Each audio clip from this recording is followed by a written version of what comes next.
بسم الله الرحمن الرحیم الحمد للہ والصلاة والسلام علی رسول اللہ وعلی آلہ واصحابہ اجمعین اما بعد۔ ناظرین کرام، السلام علیکم ورحمۃ اللہ وبرکاتہ۔ مسلمان کے شب و روز کے عنوان سے اس پروگرام کے ہمراہ ہم آپ کی خدمت میں حاضر ہیں۔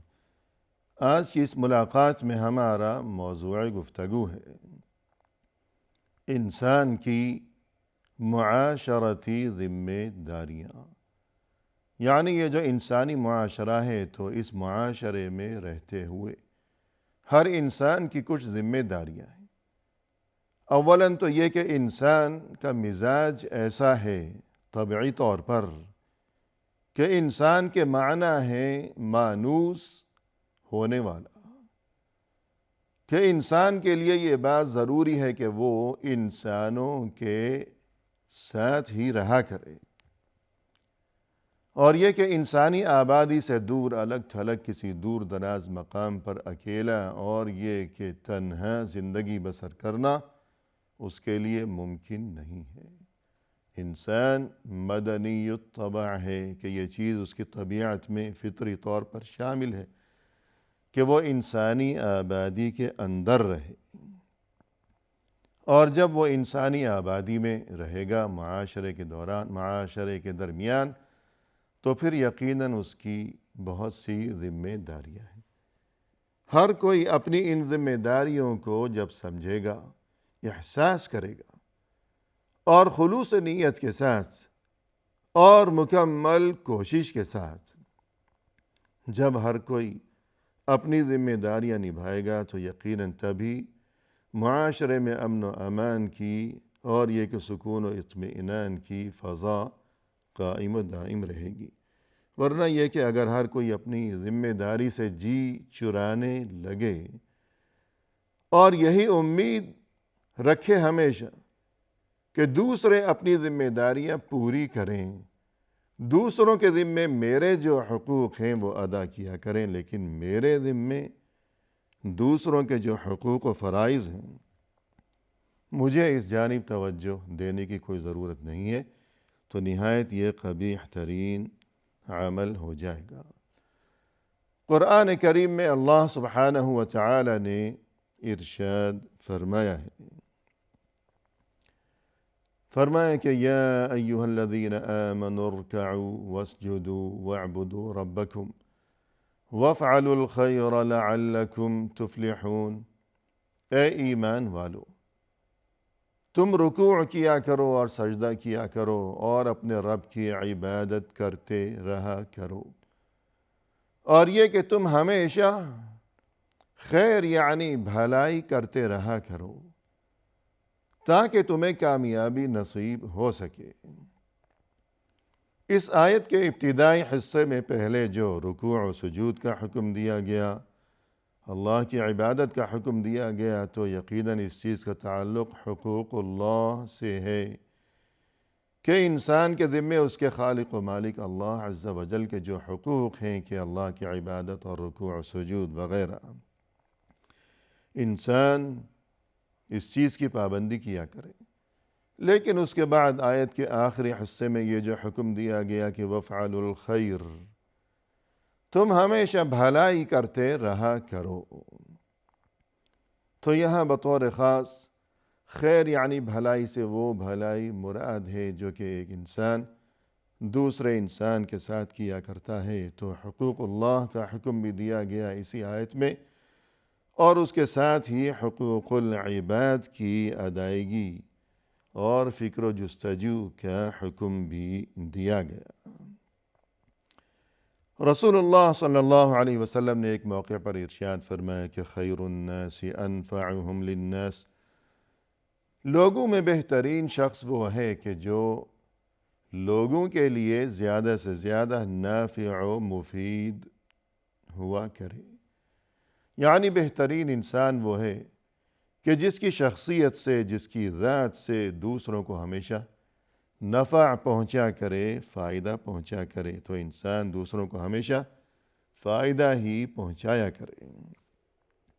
چونکہ رسول اللہ صلی اللہ علیہ وسلم کے اس ارشاد مبارک کی روح سے یہی بہترین انسان ہے۔ اسی طرح فرمایا رسول اللہ صلی اللہ علیہ وسلم نے، الا کلکم راع وکلکم مسئول عن رعیتہ، خبردار اس بات کو خوب یاد رکھو کہ تم میں سے ہر کوئی نگہبان ہے اور تم میں سے ہر کوئی اپنی رعیت کے بارے میں جواب دہ ہے، کہ ہر انسان کسی نہ کسی درجے میں نگہبان ہے اور ذمہ دار ہے۔ اللہ کی طرف سے ہر انسان پر کسی نہ کسی درجے میں کوئی نہ کوئی ذمہ داری ہے، اور وہ اپنی اس ذمہ داری کے بارے میں اللہ کے سامنے جواب دہ ہے۔ کوئی یہ نہ سوچے کہ میں تو غریب اور یہ کہ فقیر و مسکین قسم کا آدمی، عام معمولی انسان، میں نہ تو کوئی بادشاہ ہوں، نہ ہی میں کوئی امیر کبیر ہوں، نہ ہی میں کوئی وزیر ہوں، تو میرے ذمے کیا ایسی چیز ہے، کیا نگہبانی، میں کس کا نگہبان؟ ایسی بات نہیں ہے۔ ہر انسان کسی نہ کسی درجے میں نگران ہے، نگہبان ہے، ذمہ دار ہے۔ کوئی پورے ملک کا ذمہ دار ہے، جواب دہ ہے، کوئی کسی ادارے کا ذمہ دار ہے، سربراہ ہے، جواب دہ ہے،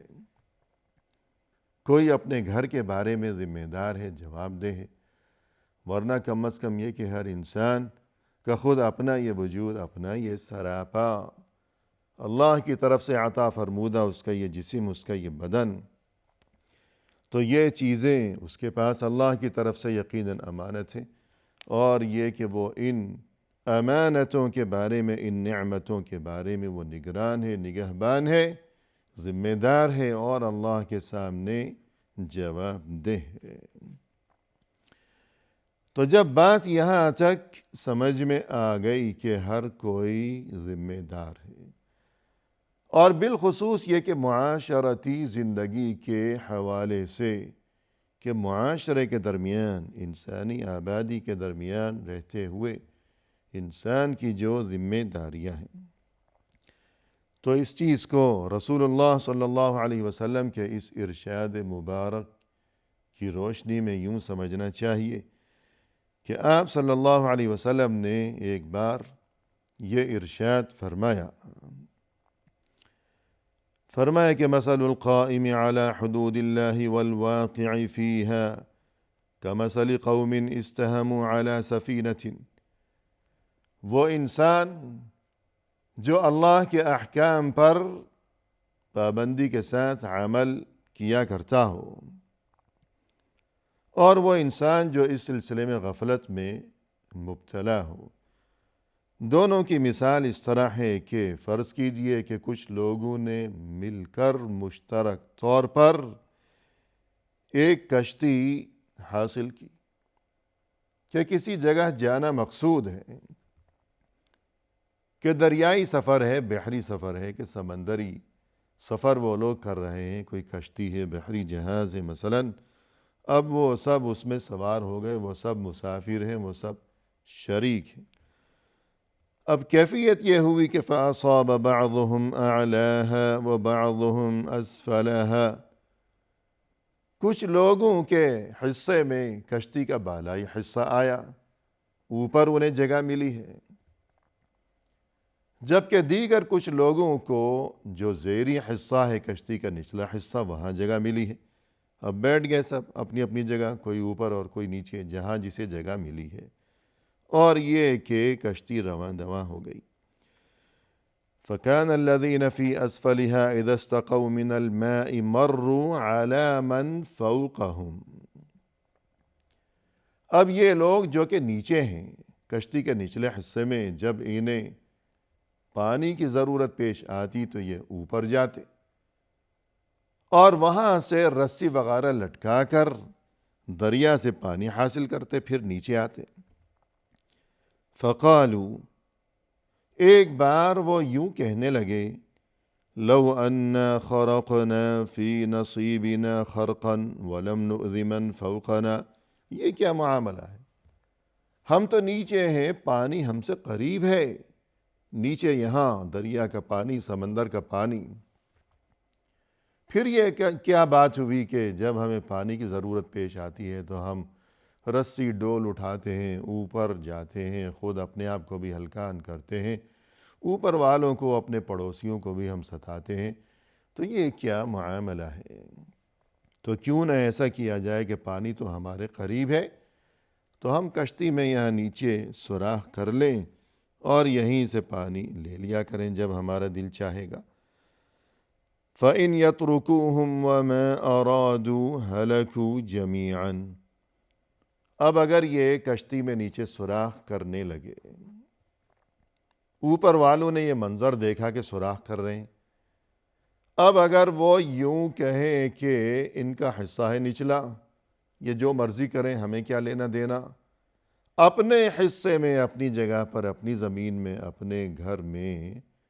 پڑوسی، میرا پڑوسی اپنے گھر میں کیا کر رہا ہے، کیا نہیں کر رہا، وہ جانے، اللہ جانے، مجھے اس سے کیا لینا دینا۔ تو اس لیے چھوڑو، ان کا کام ہے، ان کا حصہ ہے، سوراخ کریں کشتی میں یا جو مرضی کریں۔ اگر وہ یوں سوچیں گے تو نتیجہ کیا ہوگا کہ نیچے والے بھی مارے جائیں گے اور ساتھ اوپر والوں کو بھی لے کر ہی ڈوبیں گے، دونوں ہی مارے جائیں گے، سبھی غرق ہو جائیں گے۔ وَإِنْ أَخَذُوا عَلَىٰ أَيْدِيهِمْ نَجَوْا وَنَجَوْا جَمِيعًا۔